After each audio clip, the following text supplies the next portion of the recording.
Eyes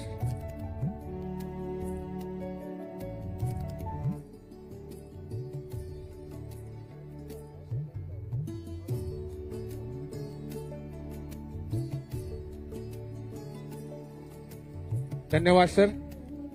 आपल्या सर्वांना कल्पना आहे की आज सकाळी गीता पठणाचा जो ऐतिहासिक कार्यक्रम याच मैदानावर पार पडला होता, त्या इंडिया बुक ऑफ रेकॉर्ड्स आणि एशिया बुक ऑफ रेकॉर्ड्सचे जज डॉक्टर मनोज तत्ववादी आपल्याशी 1 मिनिटाचा संवाद साधतील.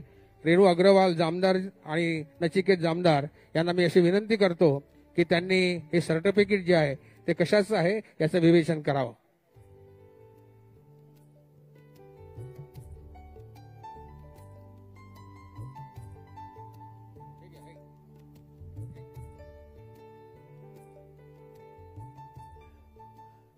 नमस्कार. आज सकाळी जो उपक्रम झाला त्याची इंडिया बुक ऑफ रेकॉर्ड आणि एशिया बुक ऑफ रेकॉर्डमध्ये नोंद झाल्याची घोषणा मी आपण सर्व मान्यवरांसमोर करत आहे. माननीय नितीनजी गडकरी यांच्या मार्गदर्शनामध्ये प्रेरणेने आजचा जो उपक्रम झाला त्याची नोंद यशस्वीरित्या झाली. एकच ओळ म्हणायची आहे की दिल्लीमध्ये या रेकॉर्डचं जेव्हा निर्धारण होत होतं तेव्हा सगळ्यांना एक वाटत होतं सर की याच्यापूर्वी असा कधी प्रयत्न सुद्धा झाला नव्हता. त्यामुळे एक नागपूरकर या नात्याने मलाही खूप अभिमान आहे की या सुंदर कार्यक्रमाचा मी साक्षीदार होऊ शकलो आणि नॅशनल एज्युडिकेटर होऊ शकलो. पुनश्च सर्व टीमला अभिनंदन आणि India book of record Asia book of record तर्फे अभिनंदन. नमस्कार. सगळ्यांच्या रसिकतेला साक्ष ठेवून सादर करावं. नागपूर शहरातल्या 300 शाळांमधले 52,735 विद्यार्थ्यांनी आज भगवद्गीतेच्या या अध्यायांचं पठण केलं आहे. 52,735 त्याचा हा विश्व रेकॉर्ड झालेला आहे आणि त्याचं प्रमाणपत्र आपल्या सर्वांच्या उपस्थितीमध्ये मान्यवरांना सुपूर्द करण्यात येत आहेत.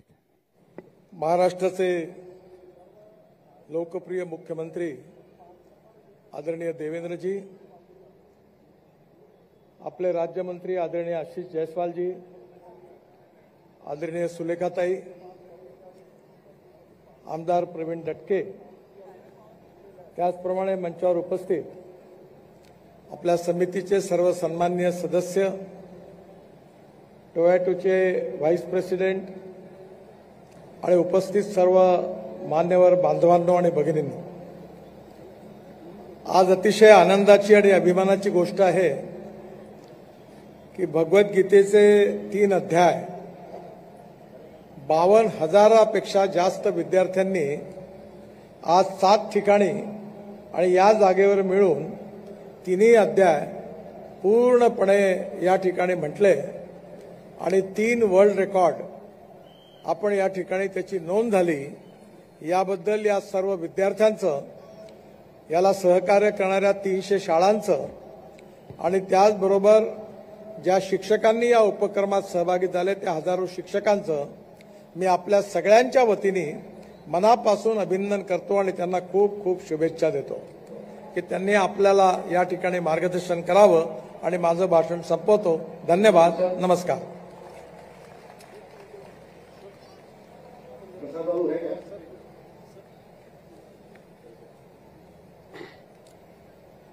आपल्या सर्वांचे लाडके नेते आणि केंद्रीय मंत्री माननीय नितीनजी गडकरी, मंचावर उपस्थित सर्व मान्यवर, या ठिकाणी उपस्थित सर्व भगिनी आणि बंधूंनो,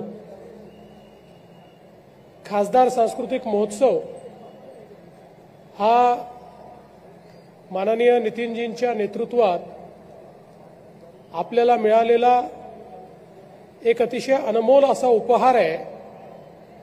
या महोत्सवाने एकीकडे स्थानिक विदर्भातल्या कलावंतांना एक चांगला मंच उपलब्ध करून दिला आहे आणि दुसरीकडे देशातले आणि जगातले अतिशय प्रथितयश आणि उत्तम कलावंत, कलाकृती या देखील याच मंचाच्या माध्यमातून आपल्याला पाहायला ऐकायला मिळतात आणि म्हणून मी नागपूरकरांच्या वतीने माननीय नितीनजी गडकरी यांचं मनापासून अभिनंदन करतो, त्यांचे आभार मानतो आणि आपणही सर्वांनी एकदा टाळ्या वाजवून माननीय नितीनजींचं अभिनंदन आणि आभार मानले पाहिजेत. आज भक्ती महोत्सवामध्ये 53,000 विद्यार्थ्यांनी गीता पठन केलं आणि एक नवीन इंडियन आणि एशियन रेकॉर्ड हा तयार करण्यात आला. मला असं वाटतं की गीतेचं जे ज्ञान आहे ते पुढच्या पिढीपर्यंत नेण्याकरता हा एक अतिशय उत्तम आणि सुंदर असा उपक्रम होता आणि म्हणून त्याकरताही मी खासदार सांस्कृतिक महोत्सवाच्या टीमचं अतिशय मनापासून अभिनंदन करतो.